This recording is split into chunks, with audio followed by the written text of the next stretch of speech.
Okay,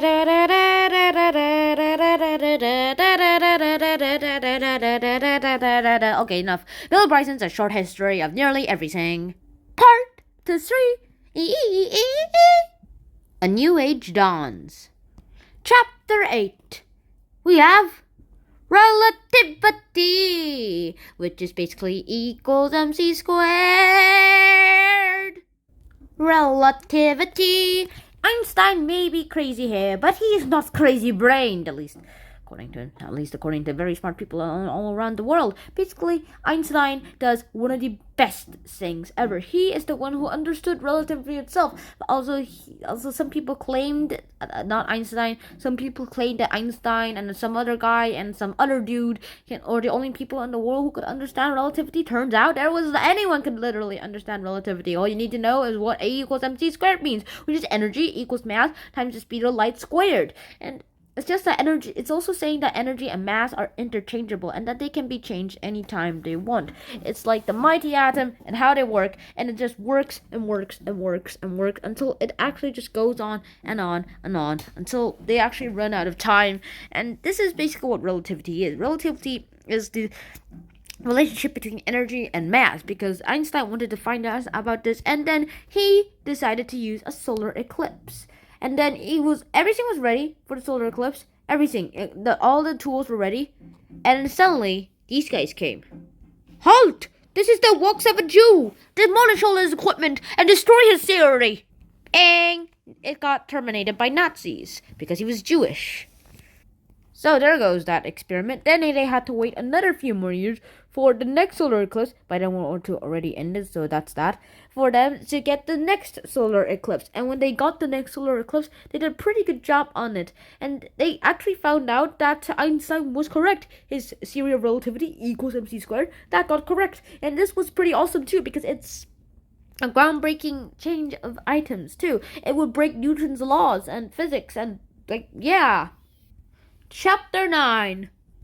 The Mighty Atom. Here we're talking about atoms. Atoms.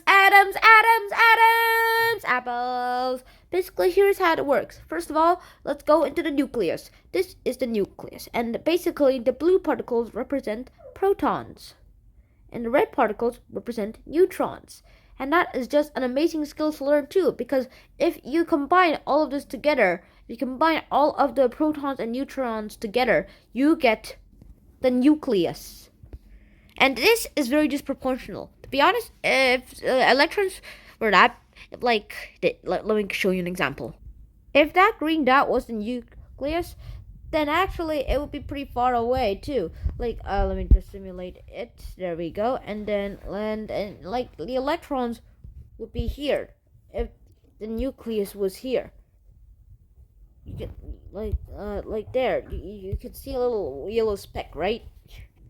But also, this is pretty accurate. This isn't that accurate, but the representation is accurate pretty much. Basically, here's the thing. Basically, protons and neutrons are together, and then there are electrons. Protons stabilize the electrons, and neutrons are there to hold the protons together and to keep it from the whole thing from falling apart too.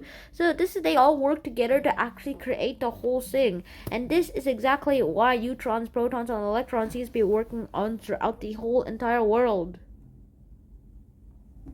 And that is the mighty atom. Alright. Chapter 10. Getting the lead out. And we all know what lead is. It's that poisonous metal. And if we consume it, it's going to be weird and awesome. And and if you try to use experiments on it, you will definitely have health issues. So go see a doctor right after using lead. And go ask an actual professional one, not those serious amateur scientists who pretend to be experts. No, go to the actual experts with the paperwork and all that ready, and all the medication ready too. What if amateurs trick us and make us think that they're officials and actual experts? Well, then you're dumb. Yeah, sorry about that. Anyways, about taking the lead out, it actually starts talking about lead and lead extraction so that it will be safer. In fact, the Romans actually used lead as those little pipes for their the pipes for their actual plumbing system and their pipe system, but they had to coat it with special minerals. They coated it with special materials on the inside so that the lead wouldn't fall into the water, and so that the water wouldn't be poisonous. But some people actually thought that drinking water that had lead in it was actually good for you, and many athletes did that, and that resulted in their death. And that is basically what the chapter for lead is. Chapter 11. Mustard marks quarks. That's something, to be honest. There's a lot to be actually saying here when we're talking about quarks too, because what Mustard Mark isn't actually a real person, to be honest here, is that what are even quarks anyway? Well, it's basically those little things in protons and neutrons. So let's say that this is a proton and that this is a neutron. That's basically what that it would become. Basically, a quark's an up and a down quark. Like, if you have that, you can get protons too. A quark is basically an up quark or a down quark, or like somewhere in between two, I guess. And that's basically what a quark is. It's this little particles that actually create the protons and neutrons and electrons, not electrons, of the whole atom. It's the smaller version of the protons and neutrons too. And atoms turned out are cuttable in more than one ways. So I guess the definition of an atom, the actual Greek word for the definition, is incorrect. It is cuttable. And then finally, in chapter 12, we get this. The Earth moves. And we all know that it's spun by the time we found that out. What I'm trying to say is, we found out about continental drift. And in this book, we're talking about continental drift, Heckner and West, and how they actually found the actual story behind the continental drift, what powers it up, and how it forms our life today. And this is basically just part of what happened during continental drift. There's so much that seems to be still happening, and what I want to tell you guys right now is that there is still a lot to go from science, and that science is a pretty big subject too. And so that is basically the end of today's episode. So I hope you guys enjoyed today's episode, and I hope to see you guys in my next episode too. So until next time, Shania out, bye!